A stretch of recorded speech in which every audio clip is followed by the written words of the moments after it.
ನಾನು ನಮ್ಮ ದರ್ಶನ್ ಇಬ್ಬರು ಟ್ರ್ಯಾಕ್ ವಿಸಿಟ್ ಮಾಡ್ತಾಯಿದ್ದೀವಿ. ಇನ್ಸ್ಪೆಕ್ಷನ್ ಮಾಡ್ತಾಯಿದ್ದೀವಿ, ಟ್ರ್ಯಾಕ್ ಇನ್ಸ್ಪೆಕ್ಷನ್ ಮಾಡ್ತಾಯಿದ್ದೀವಿ. ಬಿದೋಗ್ಬಿಟ್ರೆ ಕಷ್ಟ ಅಲ್ವಾ, ಯಾರು ಬೀಳ್ತಾರೋ ಇಲ್ವೋ, ನಾವು ಬಿದೋಗ್ಬಾರ್ದು ಅಂತ ಇನ್ಸ್ಪೆಕ್ಷನ್ ಮಾಡ್ತಾಯಿದ್ದೀವಿ ಫಸ್ಟೇ.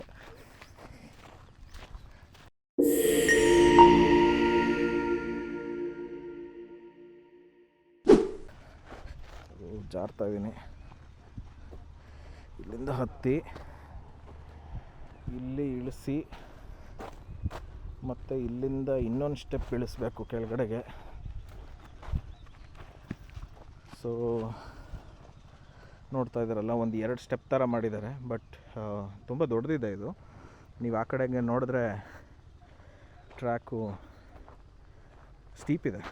ಅಂದರೆ ನೋಡಿ, ಆಲ್ಮೋಸ್ಟ್ 45 ಡಿಗ್ರೀಸ್ ಇನ್ಕ್ಲಿನೇಷನ್ಗಿಂತ ಜಾಸ್ತಿ ಇರ್ಬೋದು ಇದು, ಇಲ್ಲ 45 ಇರುತ್ತೆ. ಅದರಿಂದ ಹತ್ಕೊಂಡು 2 ಸ್ಟೆಪ್ ಇದೆ. ಒಂದು ಸ್ಟೆಪ್ ಚಿಕ್ಕದು, ಇನ್ನೊಂದು ಮತ್ತೆ ಇದು ಸ್ಟೀಪ್ ಇದೆ. ಸ್ವಲ್ಪ ಸ್ಟೀಪಾಗಿ ಇಳಿಸ್ಬೇಕು ಇದನ್ನ. ಇದ್ರ ಮೇಲೆ ನಾವು ಅಡ್ವೆಂಚರ್ ಹತ್ತದಾಗೆ ಫಾಸ್ಟಾಗಿ ಹೋಗಿ ಹತ್ತಬೇಕು, ಇಲ್ಲ ಹತ್ತಂದರೆ ಜಾರ್ತೀವಿ ಗ್ಯಾರಂಟಿ. ನೈಸ್. ಹಾಂ, ಮರ ನೋಡಿ ಎಷ್ಟು ಚೆನ್ನಾಗಿದೆ. ಫುಲ್ ಒಣಗೋಗಿದೆ, ಬಟ್ ಆದರೂ ಚೆನ್ನಾಗಿದೆ. ಇಲ್ಲೆಲ್ಲ ಸ್ವಲ್ಪ ಲೂಸ್ ಸಾಯಿಲ್ ಇದೆ. ಲೂಸ್ ಸಾಯಿಲ್ ಇರೋ ಕಡೆ ಸ್ವಲ್ಪ ಟ್ರಾಕ್ಷನ್ ಇವಾಗ ಸದ್ಯಕ್ಕೆ ಚೆನ್ನಾಗಿದೆ. ಬಟ್ 1-2 ಗಾಡಿ ಹೋಯ್ತು ಅಂತಂದರೆ ಆವಾಗ ಸಾಯಿಲ್ ಇನ್ನೂ ಲೂಸ್ ಆಗುತ್ತಲ್ಲ, ಆವಾಗ ಪ್ರಾಬಬ್ಲಿ ಸ್ವಲ್ಪ ಕಷ್ಟ ಆಗ್ಬೋದು ಈ ಟರ್ನಲ್ಲಿ. ಯಾಕಂದರೆ ನಿಲ್ಲಿಸ್ಬಿಟ್ಟು ಇಲ್ಲಿ ಮಾವಿನಕಾಯಿ ಕಿತ್ಕೊಂಡು ತಿನ್ಕೊಂಡು ಎಂಡಿಗೆ ಬರ್ಬೋದು. ಕರೆಕ್ಟ್. ನೋಡಿ, ಗಾಡೀಲಿ ಹೋಗ್ತಾ ಹಿಂಗೆ ಕಿತ್ಕೋಗೆ ಇಲ್ಲಿ ಕಿತ್ಕೊಂಡು ಗಾಡೀಲಿ ಹೋಗ್ತಾ ಇವಾಗ ದರ್ಶನ್ ತೋರಿಸೋದಲ್ಲ, ಹಂಗೆ ಮಾವಿನಕಾಯಿ ಕಿತ್ಕೊಂಡು ಈ ಗುಂಡಿ ಒಳಗಡೆ ಎಲ್ಲ ಇಳಿಸ್ಕೊಂಡು ತಿನ್ಕೊಂಡು ಹೋಗಿ ಅಂತ ಬಿಟ್ಟಿದ್ದಾರೆ. ಅದು ದೊಡ್ಡದು ಇಳಿಸೋಕ್ಕಾಗಲ್ಲ, ಚಿಕ್ಕದು ಬೇಕಾರೆ ಇಲ್ಲ ಮಧ್ಯದಲ್ಲಿ ಹೋಗ್ಬೇಕಷ್ಟೆ. ಅದೇ ಗುಂಡಿ ಅವಾಯ್ಡ್ ಮಾಡೋದು ಹೆಂಗೆ ಅಂತ ತೋರಿಸ್ತಾರೆ ನಮ್ಮ ಇಂಡಿಯನ್ ರೋಡ್ಸಿಗೋಸ್ಕರ. ಹೌದು. ಓಹ್, ದೊಡ್ಡದಾಗೆ ಇದೆ ಟ್ರ್ಯಾಕು. ಪೂರ್ತಿ ನಡೆಯೋದು ಕಷ್ಟ ಅನಿಸುತ್ತೆ. 1.5 ಕಿಲೋಮೀಟರ್ ಇಲ್ಲೊಂದಿದೆ. ನಾವು ಅಷ್ಟೊಂದೆಲ್ಲ ನಡೆಯೋ ಸ್ಥಿತಿನಲ್ಲಿ ಇಲ್ಲ, ಬಿಸಿಲು ಬೇರೆ ಆಗ್ತಾಯಿದೆ ಇವಾಗ. 1.5 ಕಿಲೋಮೀಟರ್ ಟ್ರ್ಯಾಕ್ ಇದೆ. ನಾವು ಇಲ್ಲಿಂದನೇ ಆಚೆ exit ಆಗ್ತಾಯಿದ್ವಿ.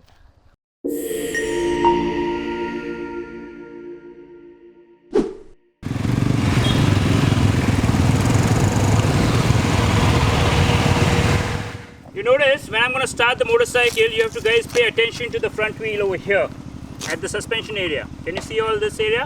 Yes. Alright. The moment what you'll notice is the moment I give throttle, it's going to open up. Alright. Now when it's opening up, what's the logic happening to the weight at the grip over there? It's loading or unloading. Unloading. Common sense? Yes. Alright. Now while I'm going to press the brakes and give the throttle at the same time and trying to make the bike move in further, you'll notice over here the bike is getting compressed. Common sense, when you're pressing, what's happening? Loading or unloading?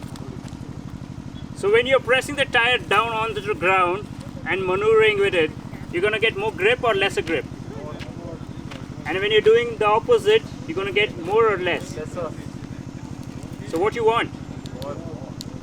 Clear? Yes. Alright? So here's the understanding bit of it.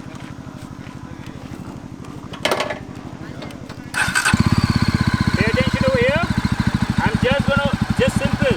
Just open up the throttle and you see that? It's coming up, right? Right? I'm not pressing the brakes. Now the same thing, I'm going to use the brakes and give the forward motion with the throttle. The brake on, powering through the clutch, keep the throttle up.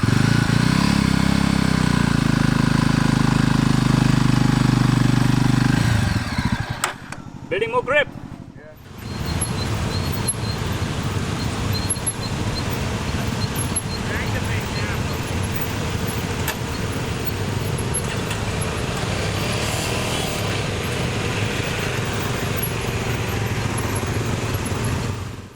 ಇವಾಗ first break ಕೊಟ್ಟರು, water break, biscuit break ಅಂತ. Almost 1.5 hour ಆಯಿತು ಅನಿಸುತ್ತೆ. 2 exercise complete ಆಯಿತು ಇವಾಗ. 2 training complete ಆಯಿತು. ಒಂದು balance training ಅಂತ, ಯಾವ ರೀತಿ ಬೈಕ್ನ ಗ್ರ್ಯಾಬ್ ಮಾಡಿಕೊಂಡು ಕ್ಲಚ್ ಯೂಸ್ ಮಾಡದೆ ನಾವು ಟರ್ನ್ ಮಾಡೋದು ಹೆಂಗೆ ಅಂತ ಒಂದು ಎಕ್ಸಸೈಸ್ ಆಯಿತು. ಅದಾದ ನಂತರ ಆ್ಯಕ್ಸಲ್ರೇಟ್ರ್ ಒಂದು ಸ್ವಲ್ಪ ಕೊಡ್ತಾ ಕ್ಲಚ್ಚಲ್ಲೇ ಸ್ಪೀಡ್ ಕಂಟ್ರೋಲ್ ಯಾವ ಥರ ಮಾಡೋದು, ಅಂದರೆ ಬ್ರೇಕ್ ಬೈಟ್ ಇಟ್ಕೊಂಡು ಆ್ಯಕ್ಸಲ್ರೇಟ್ ಇಟ್ಕೊಂಡು ಕ್ಲಚ್ಚಲ್ಲೇ ಯಾವ ರೀತಿ ಸ್ಪೀಡ್ ಕಂಟ್ರೋಲ್ ಮಾಡೋದು ಕೋನ್ಸ್ ಮಧ್ಯೆ ಹೋಗಿ ಅನ್ನೋದೊಂದು ಇನ್ನೊಂದು ಟ್ರೈನಿಂಗ್ ಆಯಿತು. ಸೊ ಇವಾಗ ಸದ್ಯಕ್ಕೆ 2 ಎಕ್ಸಸೈಸ್ ಟ್ರೈನಿಂಗ್ ಆಗಿದೆ. ಪ್ರಾಬ್ಲಿ ನೆಕ್ಸ್ಟು ಅಲ್ಲಿ ಅವರು ರೆಡಿ ಮಾಡ್ಕೊತಾ ಇದ್ದಾರೆ ನೆಕ್ಸ್ಟ್ ಎಕ್ಸಸೈಸ್ಗೆ. ಈ ಬ್ರೇಕ್ ಆದಮೇಲೆ ಇನ್ನೊಂದೆರಡು ಎಕ್ಸಸೈಸು, ಆಮೇಲೆ ಸ್ವಲ್ಪ ಆಫ್ ರೋಡ್ ಟ್ರೇಲ್ಸಲ್ಲಿ ಕರ್ಕೊಂಡು ಹೋಗ್ತಾರಂತೆ, ಆಮೇಲೆ ಆಫ್ ರೋಡ್ ಟ್ರ್ಯಾಕು ಇರುತ್ತಂತೆ. ಸೊ ನೋಡೋಣ. So for so good. ಇಲ್ಲಿ ತನಕ ಮಾಡ್ತಾಯಿದ್ದೀವಿ. ತುಂಬ ಬಿಸಿಲು. ಈ ಜಾಕೆಟು, ಬ್ಲ್ಯಾಕ್ ಕಲರ್ ಜಾಕೆಟ್ಗಳೆಲ್ಲ ಹಾಕ್ಕೊಂಡು ಒಳಗಡೆ ಬೆಳಗ್ಗೆ ಮನೆಯಿಂದ ಸ್ನಾನ ಮಾಡಿಕೊಂಡ್ರು ಇನ್ನೊಂದು ರೌಂಡ್ ಒಳಗಡೆನೇ ಸ್ನಾನ ಮಾಡ್ತಾಯಿದ್ದೀನಿ ಇವಾಗ. ನೋಡೋಣ ಎಷ್ಟೊತ್ತಿಗೆ ಮುಗಿಯುತ್ತೆ. ಬಿಸಿಲಿರೋದ್ರಿಂದ ಸ್ವಲ್ಪ ಕಷ್ಟ ಅಷ್ಟೇ, ಇಲ್ಲಾಂದಿದ್ರೆ ಸೂಪರಾಗಿರ್ತಾಯಿತ್ತು. I've noticed somebody tried just recently lifting, try and hold a seat or something like that. Okay? Or if you have the panniers or the soft luggage, you're going to grab that and try and load it with. It's not going to work, and it probably high chances that you probably rip off things. Alright? You will also probably not get a good hold on the tank or here and there and try and push things. So we're going to identify the grabbing positions, the holds per se. Okay? So ideally the handlebar, and these are the spots. Okay? Now when you're lifting, like I said, you don't want to load your load your back.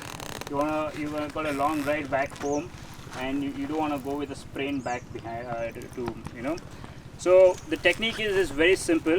He's going to demo it, so we're going to just drop the bike for now. Okay, just lean it on you. Okay, and just walk it back. Yeah, perfect. And let's assume that the rider is falling. Now it's time to lift up. Now there are two things. Every time you notice when the bike has fallen off, you'll notice that usually the rear wheel comes up. Okay, and that's where the problem is. When you have the rear wheel connected to the ground, it's easier to lift the motorcycle. But when it's not, then that's a slightly a problem. So I'm going to break the drill for you, all right, and give you some smaller hacks. Now let's say the motorcycle the handlebar was turned this way, the other way around. So first thing you want to do is assess the situation in a moment of a crash, and do not panic. Check yourself first, then running to the motorcycle. Okay, you're safe enough. Okay, you're away from the situation. That means time to grab some water, relax, right, and then assess the situation. Like, oh my God, this is falling down. Now you gotta lift it. So you gotta gather energy for it. Alright, so maybe a good Gatorade is good enough, or maybe Red Bull, or maybe I don't know what you like. Alright, have that. Do not rush. Alright, so now what he's gonna do is the technique is the same thing. Okay, just that he's got no assistance from me. How are you gonna look up, grab well, connect the bike, the back with your seat, and you try and walk behind and at the same time lifting. Okay, so now I'm gonna break it over here. You may want to take a breath in the first instance where you use your arms to try and connect the rear wheel onto the ground. So you want to just and lift it, okay, and then you feel that it is connected, and then you push yourself into the seat.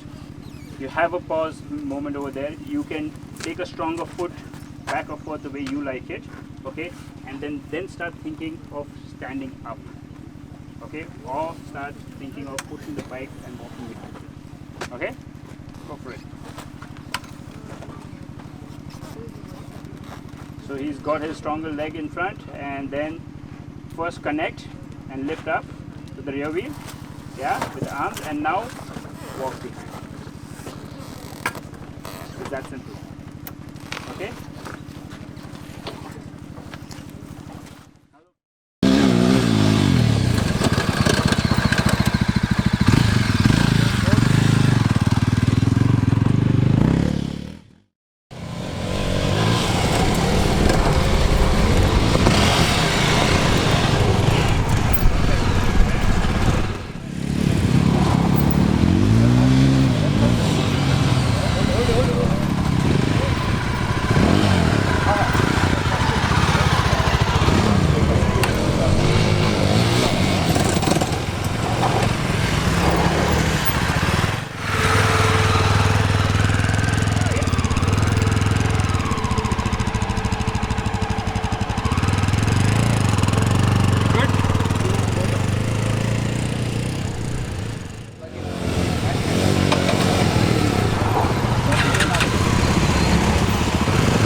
So ಇವಾಗ third exercise ಮುಗೀತು, breaking exercise. ಇದರಲ್ಲಿ S D ಅಡ್ವೆಂಚರಲ್ಲಿ 3 mode ಇದೆ.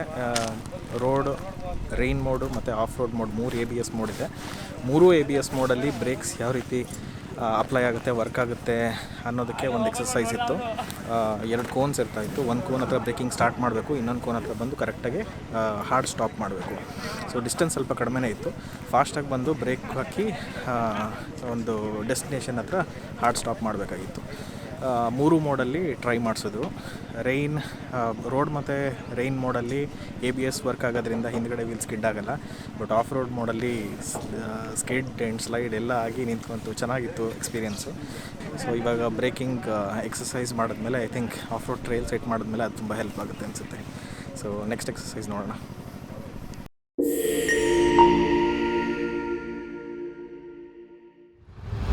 So ಇವಾಗ brake attack start ಮಾಡಿದ್ದೀವಿ.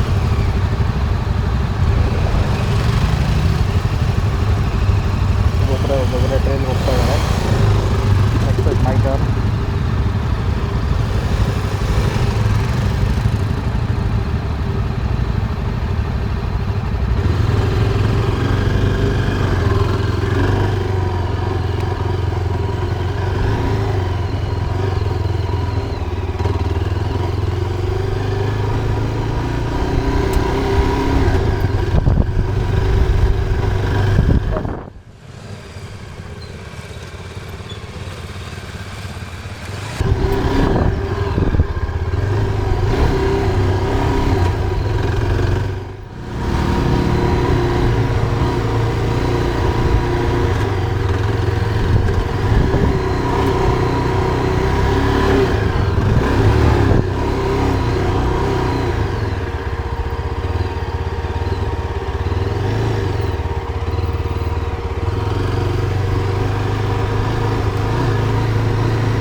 ಯಾವುದು crash ಆಗಿದೆ.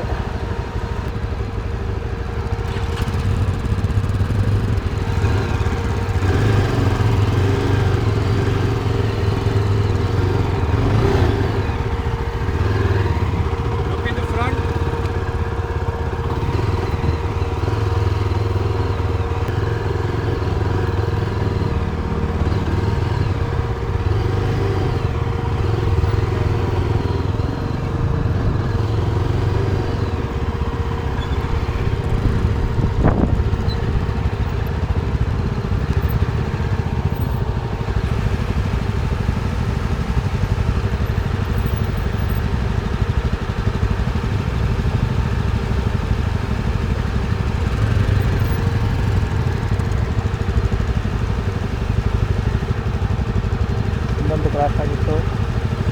ಇಲ್ಲಿ ಮಣ್ಣು ಜಾಸ್ತಿ ಇರೋದ್ರಿಂದ ಸ್ವಲ್ಪ ಕಷ್ಟ ಇದೆ.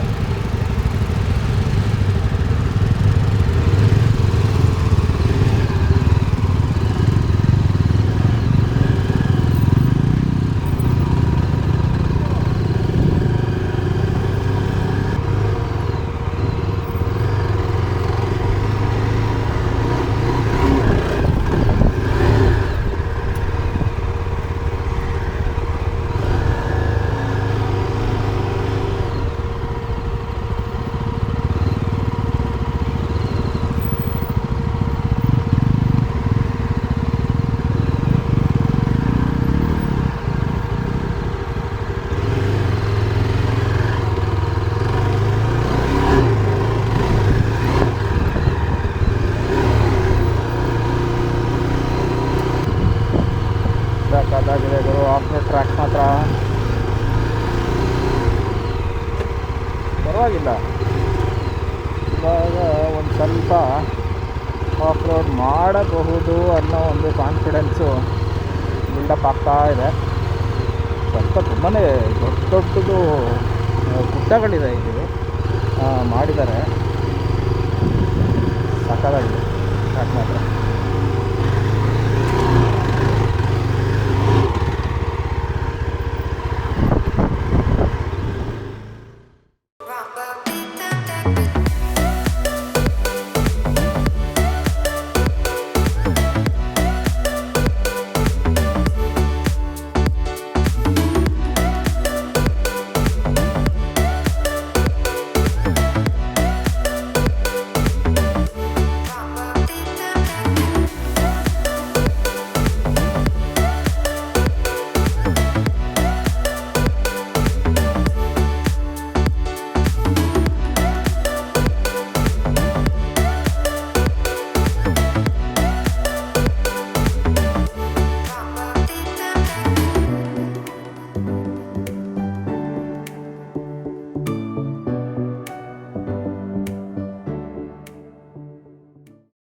ಜಾವಾ Yezdi ಆಫ್-ರೋಡ್ ಅಟ್ಯಾಕ್ ಅನ್ನೋ ಇವೆಂಟು ಇಲ್ಲಿಗೆ ಮುಗೀತು. ಸೊ ನೀವು ಅವಾಗಲಿಂದ ನೋಡ್ದಂಗೆ ಎಕ್ಸಸೈಸಸ್ ಆಯಿತು, ಆಮೇಲೆ ಆಫ್-ರೋಡ್ ಟ್ರ್ಯಾಕ್ ಆಯಿತು. ಟ್ರ್ಯಾಕಲ್ಲಿ ಒಂದು 4 ಕ್ಲ್ಯಾಪ್ ಮಾಡಿದ್ವಿ, ತುಂಬ ಚೆನ್ನಾಗಿತ್ತು. ಅದಾದಮೇಲೆ ಒಂದು ಸ್ವಲ್ಪ ಬ್ರೇಕ್ ತೊಗೊಂಡು ಆಫ್-ರೋಡ್ ಟ್ರೈಲ್ ಕರ್ಕೊಂಡೋದ್ರು, ತುಂಬ ಚೆನ್ನಾಗಿತ್ತು. ಒಂದು 10ರಿಂದ 12 ಕಿಲೋಮೀಟರ್ ಟ್ರೈಲ್ ಇತ್ತು, ಬೆಟ್ಟ ಗುಡ್ಡ ಕಂಪ್ಲೀಟ್ ಆಫ್-ರೋಡು. ಆಮೇಲೆ ರೋಡ್ ಕೂಡ ಮಾಡ್ತಾಯಿದ್ರು, ಕೆಲವು ಕಡೆ ಬರೀ ಮೆಟ್ಲಿಂಗ್ ಮಾಡಿಬಿಟ್ಟಿದ್ರು. ಸೊ ಅಲ್ಲೆಲ್ಲನೂ ಸ್ಲೋಗೆ ಹೋಗಲಿಲ್ಲ, ಸುಮಾರಿಗೆ ಸ್ಪೀಡಲ್ಲೇ ಹೋಗಿ ಒಂಥರ ಡಿಫ್ರೆಂಟ್ ಎಕ್ಸ್ಪೀರಿಯನ್ಸ್. ನಾನು ಇಲ್ಲಿ ತನಕ ಆಫ್-ರೋಡ್ ಮಾಡಿಲ್ವಲ್ಲ, so this was my first off road experience and it was very good along with the guides. ಹೋಗಿ ಇವಾಗ ತಾನೇ ಬಂದಿದ್ದೀವಿ, ಬಟ್ ಅನ್ಫಾರ್ಚುನೇಟ್ಲಿ ಆಫ್-ರೋಡ್ ಟ್ರೈಲ್ಗೆ ಹೋದಾಗ ನನ್ನ ಇದು ಆ್ಯಕ್ಷನ್ 2 ಏನಿದೆ, ಗೋಪ್ರೋ ಫುಟೇಜ್ ಏನಿದೆ, ಅದು ಬ್ಯಾಟ್ರಿ ಮುಗ್ದೋಗಿರೋದ್ರಿಂದ ಆಫ್-ರೋಡ್ ಟ್ರೈಲ್ಸ್ ರೆಕಾರ್ಡ್ ಆಗಲಿಲ್ಲ ಅನ್ಫಾರ್ಚುನೇಟ್ಲಿ. ಸೊ ಅದು ಬಿಟ್ಟು ಅದೇ ಆಫ್-ರೋಡ್ ಪ್ರಾಬಬ್ಲಿ ಇನ್ನೊಂದ್ಸರಿ ಟ್ರೈ ಮಾಡ್ತೀನಿ. ಇನ್ನೊಂದ್ಸರಿ ಟ್ರೈ ಮಾಡಿಬಿಟ್ಟು ಫುಟೇಜಸ್ನ ನಿಮಗೆ ತಲುಪ್ಸೋಕ್ಕೆ ಟ್ರೈ ಮಾಡ್ತೀನಿ. But it was a very wonderful experience, wonderful event. So with this information ನಾನು ಈ ವಿಡಿಯೋನ ಇಲ್ಲಿಗೆ ಎಂಡ್ ಮಾಡ್ತಾಯಿದ್ದೀನಿ. Thank you for watching. ನಾವು ಮಾಡ್ತಾ ಇರೋ ಕಂಟೆಂಟ್ ನಿಮ್ಗೆ ಇಷ್ಟ ಆಯಿತು ಅಂತಂದರೆ ಸಬ್ಸ್ಕ್ರೈಬ್ ಮಾಡಿ, ಲೈಕ್ ಮಾಡಿ, ಶೇರ್ ಮಾಡಿ, ಹೀಗೆ ಸಪೋರ್ಟ್ ಮಾಡ್ತಾಯಿರಿ. Santosh Vishwanath, signing off from ride and record. Thank you.